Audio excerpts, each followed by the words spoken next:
means bivuze ngo hari iminyururu there is a chains yari imaze igihe kuboshye which has been taken you for umwaka watambutse the last year. waraboshwe You've been kept by chains. ugendera muri uwo munyururu You walked in that chains. cyokora ntiwapfa At least you didn't die. ugendera muri uwo munyururu You walked in that chains. imiryango irakwanga Family hated you. ugendera muri iyo minyururu You're still in that chain. akazi ukavamo Job get done. ugendera muri iyo minyururu Still walking that chain.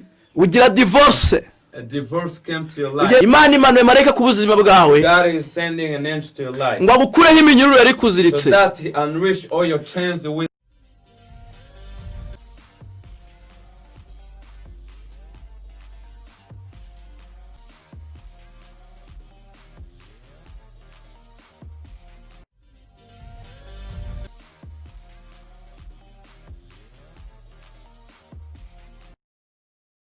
Yesu ashimwe cyane Praise Jesus. twongeye kubasuhuza mu izina rya Yesu We once again greet you in the name of Jesus. aho muri hirya no hirya ku isi yose Wherever you are, to the worldwide. nk'uko mumenyerewe As usual, ni kwamba Calvary TV it's Kamba Calvary TV. turagarutse nanone tuvuga ibyiza Imana igenda dukora binyuze mu ijambo ryayo. We come again saying the word God's did through His words. twihuse cyane kubw'umwanya Rushing because of time. turajya mu byakozwe n'intumwa We go in Acts byakozwe n'intumwa 12 ibice 12 umurongo waho wa 7. chapter 12 verse 7. nuko marayika w'umwami Imana ahagararaho umucyo waka mu nzu marayika akoma Petero mu mbavu aramukangura ati byuka ningoga iminyururu imuva amaboko iragwa. Suddenly an angel of the Lord appeared and the rod shone the cell. He struck Peter on the side and woke him up. Quick, get up, he said, and the chains fell off Peter's wrist. turakomeza tugera muri Zaburi ariho tuza gusozereza. We continue in Psalm and bavuga ngo he says, kuko azagutegekera abamarayika be Psalm chapter 91 verse 11, ngo bakurinde mu nzira zawe zose. for he will command his angels concerning you to guard you in all your ways. Imana ibaha umugisha. God bless you. Nge nitwa Mahoro Afroide That's his name. nkuko bisanzwe ku Ikamba Calvary TV.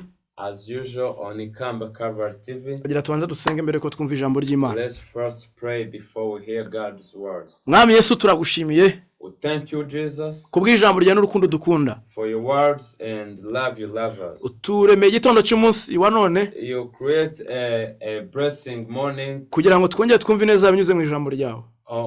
for us to hear your glory and presence in the name. Urakoze kubw'urukundo rwawe. We thank you for your love. Urukundo ukunda abantu bakurikiye Ikamba Calvary TV. Love you love everybody who follow Ikamba Calvary TV. Nabari hirya no hino bakwizeye izina ryawe. Whoever who is all around who believed in your name. Urakoze mu izina rya Yesu. We thank you in the name of Jesus. Amen. Amen.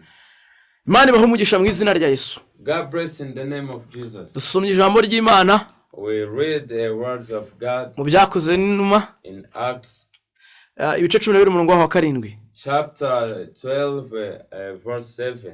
Mu gitondo In this morning natekereje ijambo I thought about the word, ariko Imana inyungura ijambo but God gave me another word ry'iki gitondo for this morning, rirebana nawe which is for you, wowe ukurikiye Ikamba Calvary TV whoever follow Ikamba Calvary, wizeye Imana who believe in God. impereza ijambo rivuga ngo uwo munsi God told me Bamaze- that day, bamaze kwica Yakobo after killing James, bafata Petero they took Peter, bamushyira mu nzu y'imbohe they put him in cell in jail. bamurindirije igihe cyo kwicwa kugira ngo abayuda banezerwe. They were making him wait for the day of die. Bibiri tubwira Bible tell us, tubwira ko bamaze kwica Yakobo the Bible tell us after killing James, ubwo bari birindirije Petero at the moment they were waiting to kill Peter again. byari mu rwego rwo gushimisha abayuda.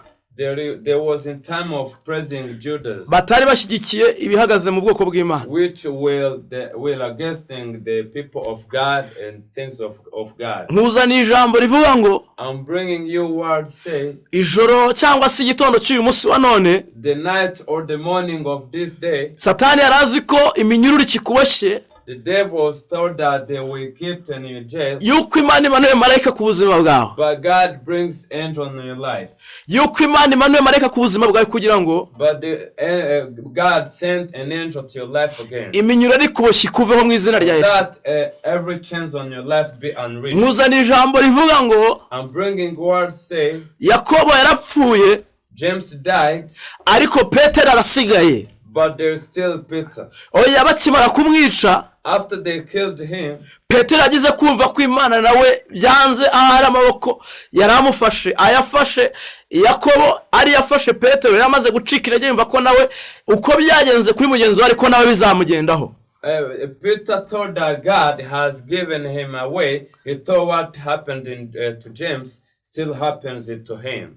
Ariko najya nkubwira ijambo rivuga ngo, But I want to tell you this word. urupfu rwa mwene so cyangwa se rwa so wanyu ntabwo ari rwo rwawe. The death of your brother or your uncle, that's not yours. Nkubwire ngo kwiga utekereje bitandukanye n'ibyo bakubonyemo cyangwa se n'ibyo wibonagamo n'umwanya.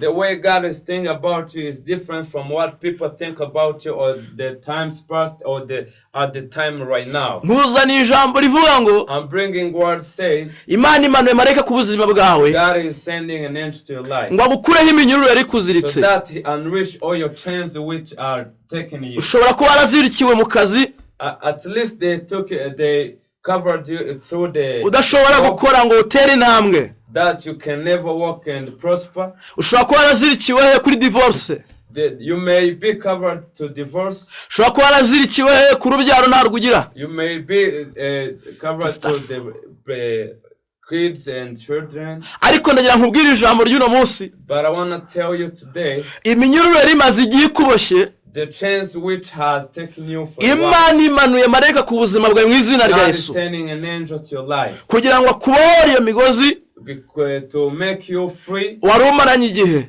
for that chance you've been taking so long. Iri jambo riratubwira iki? Words saying that Ngo nuko Petero, Peter, ngo marayika kiza kimugera iruhande kimubohora amaboko yari aboshye, after the angels came to his side and unleashed all the chains, ngo aramusohora amuvana muri iyo nzu y'imbohe. took him out of the jail. Ngo byateye Petero kwibaza ko abirose cyangwa se abibonye mu iyerekwa, Peter thought that he was dreaming. kuko byari bimuteye urujijo no gutekereza uburyo Imana imukuye ahantu atari kwikura. He was confused how God took him out of the cell.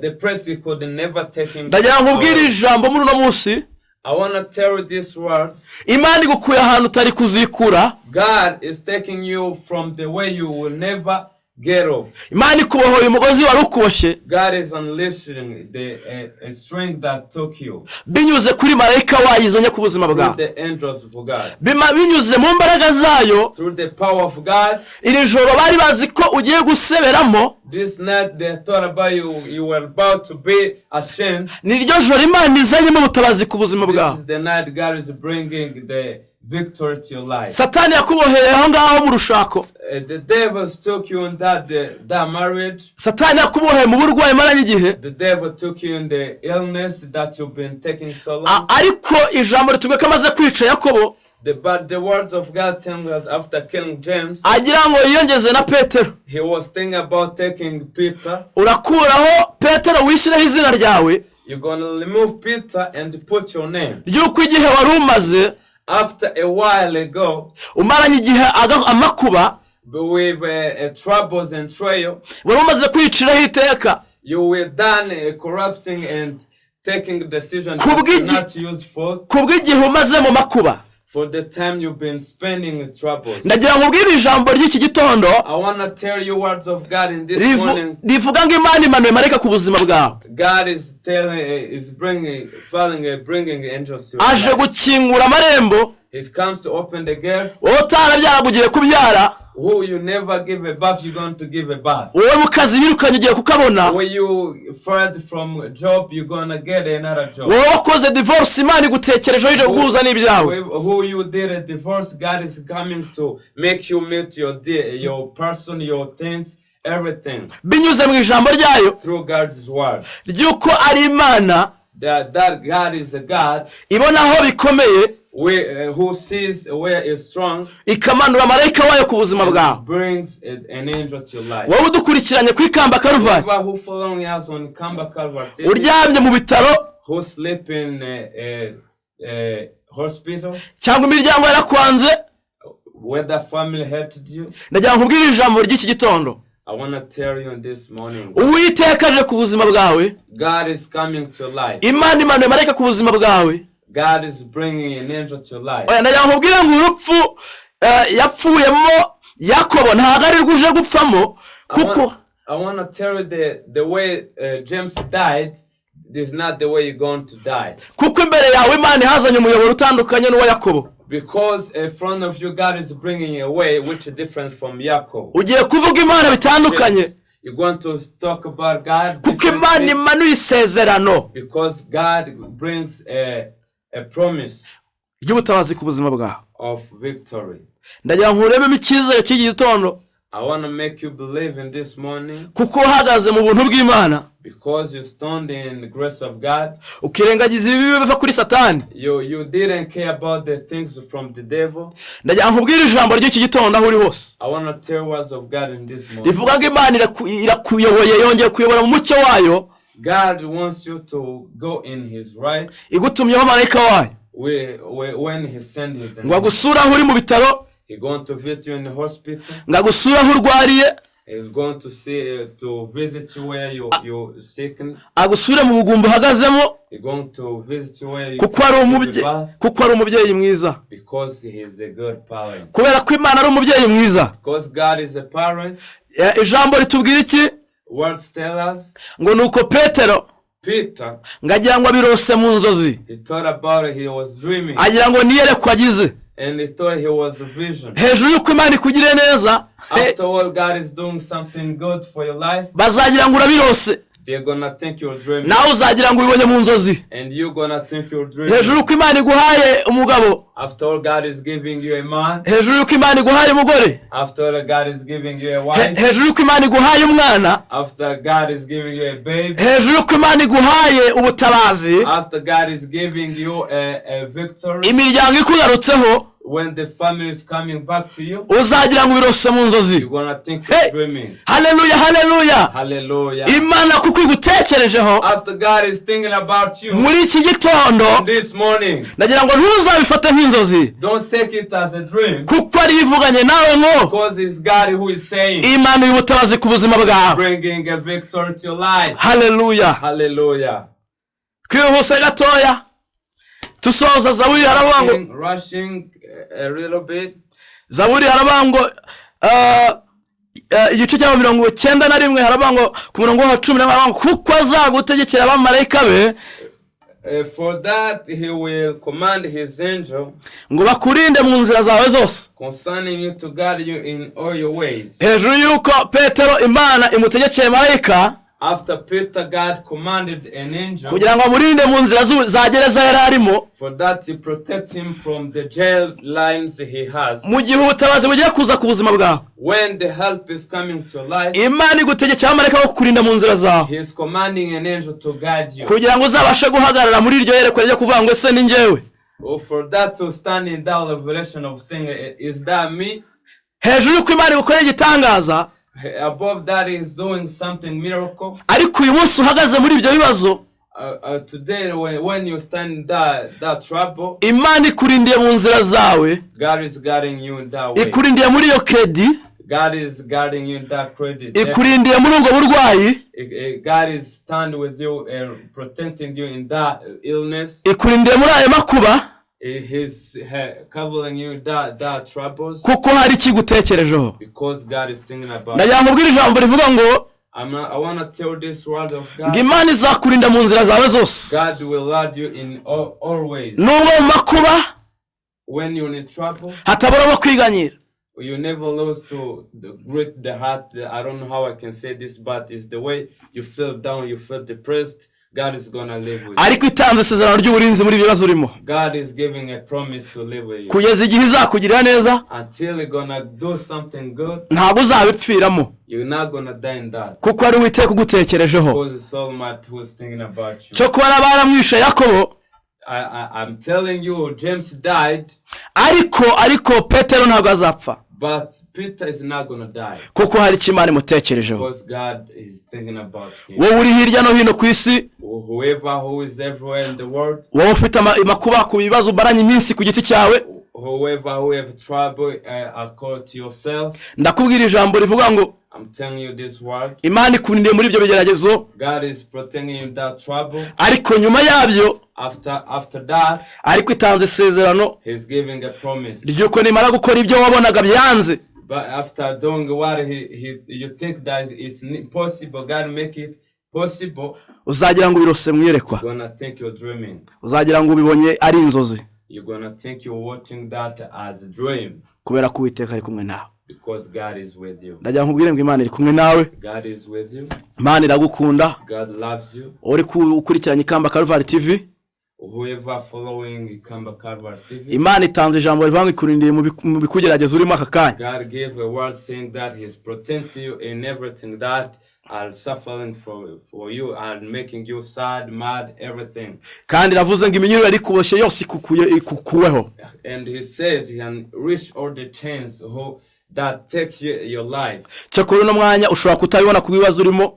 Maybe this time you can never see that according to your trouble. Ariko nivuganye nawe mu ijambo. That God is saying, that God's words. Yuko hari ijambo itanze ku buzima bwe bwo kubohoka. That there is a words or anything. God's giving a freedom to your life. Satani yakuboheye mu minyururu.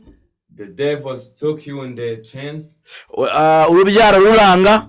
The birth, you never gave a birth. Akazi karanga. Job failed. Bene wanyu barakwanga. People hated you. Urireba ukabona uriyanze. When you look yourself, you hate yourself. Ariko Imana ijambo rivuga ngo God brings the word saying. Iciye iminyururu ari kuboshye. He broke every chain. Kandi uzagira ngo ibonye mwiyerekwa. And you're gonna think you're watching that in Yongere itanze isezerano rivuga ngo and they give another promise. Izakurindira mu nzira zawe zose. He's gonna protect you in Hallelujah. Nubwo uri mu makuba, even though you were in trouble, ariko itanze uburinzi kuri muri ayo makuba. He's gonna give a protection to your life while you're in that trouble. Nubwo uri mu bibazo, even though you're in trouble, ariko nturi wenyine. You're not alone. Uri kumwe na marayika. You're with an angel. Niyo mpamvu ejo.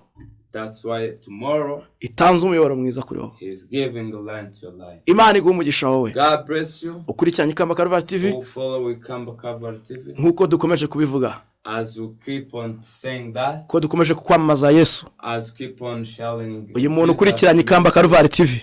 Whoever follow Ikamba Calvary TV. Imana iguhaye isezerano. God is giving you a promise. Yuko ari umubyeyi mwiza. That's he is a good parent. Akurinze. He protects you. Uri kumwe n'amarika mu bibazo urimo. You're an angel with the trouble you will have, trials, you with an angel. Ariko no biva mu Imana iguhaye ubutabazi. God is moving you from that trouble to the help, to the victory. Ariko nibikomeza ku Mana. But if you keep yourself close to God, uzabona ubutabazi bw'Imana. You're gonna see God's help. Kuko Uwiteka ari Uwiteka ukomeye. Because God is a strong God. Ndagira nkubwira ijambo rero urakoze wowe dukurikiranye. I want to tell thank you whoever following this. Aho uri hose. Wherever you are. Imana yakugirira neza. God can do better things to your life. Araho waba warasubiye inyuma. Maybe you feel like you're turning back. Wumva ko byanze. You think that you failed. Ucika intege mu mutima wawe. You feel like you're getting down, you're depressed, you feel like giving up. Usubira inyuma kubwo uko wabonaga kibazo n'amakuba bikugarije. You slide back because you see troubles and trials are everywhere around yourself. Ariko nkuremye icyizere kivuga ngo I just want to make you believe. Ntabwo uri uri kumwe na marayika. You're not alone, you're with an angel. Kandi ejo Imana izanye ubutabazi. And tomorrow God is bringing a help. ntuzagire ngo birose mu inzozi Don't think you're dreaming. kuko ivuganye nawe mu ijambo. Because it's God's word. Mana urakoze mu izina rya Yesu We thank you, Jesus, in the name of Jesus, kubw'ijambo ryawe. for your words. Uyu muntu urikurikiranye Whoever following this, hindura ubuzima bwe, change his life, her life. bana nawe Be with them. nk'uko marayika yabanye na Petero. An angel lived with Peter. Ndagushimiye I thank you yuko uri umubyeyi mwiza because you are a good parent kandi hari icyo ukoze ku buzima bwe. and you do something better. Uyu urikurikiranye hirya no hino, Everybody who is following this, nzi ko hari icyo ukoze ku buzima bwe. you're doing good things. Mu izina rya Yesu In the name of Jesus, cino migozi yose imuboshye break every chain nk'uko marayika because an angel, yayiciye kuri Petero. he cast them to the pit, Ciyo minyururu broke them onto the Peter. ukureho mu izina rya Yesu Remove kuko uri Imana ikomeye. because you're God. Tumuremyemo icyizere uyu muntu We make him believe kuko uri Uwiteka Imana ikora. because you're almighty. Turagushimiye kubw'ijambo ryawe. We thank you in the name of Jesus. Kiza aba barwayi barwaye hirya no hino, Heal the person, kiza aba bantu mwami Yesu, heal every people.